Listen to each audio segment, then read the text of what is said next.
Comment vous expliquez dans ces conditions que le président tchadien, Idriss Déby, ait reçu la candidate la plus réfractaire à l'immigration, Marine Le Pen?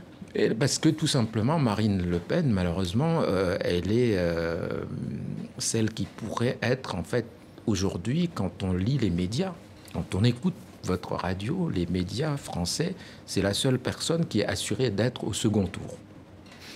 Dans tous les sondages. Nous verrons. Oui. Dans tous les sondages, je veux dire, c'est la seule chose sur laquelle on peut se référer. Elle est, dans tous les sondages, c'est la seule qui est assurée d'être au second tour. Par conséquent, il faut pas insulter l'avenir, c'est ça? Il ne faut pas insulter l'avenir? Non, c'est pas ça. Et ça suffit juste... pour la recevoir? Il y a 3 présidents au monde qui ont reçu. Il y a Poutine, Michel Aoun et donc le président tchadien Déby. Ce que je dis, c'est que... Ça ne vous a pas embarrassé? Non, ça m'a étonné peut-être, mais pas embarrassé. Et je veux dire que c'est une invention française, Marine Le Pen. C'est 25%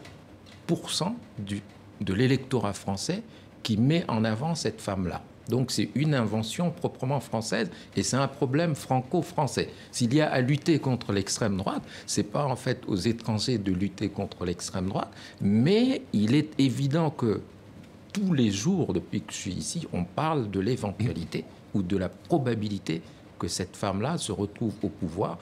Il y a même une théorie basée sur des calculs mathématiques où on se dit que si l'abstention est trop forte, elle pourrait profiter à Marine Le Pen si elle est face à Macron, qui est l'autre chose. Ou à quelqu'un d'autre. Oui, c'est très ouvert.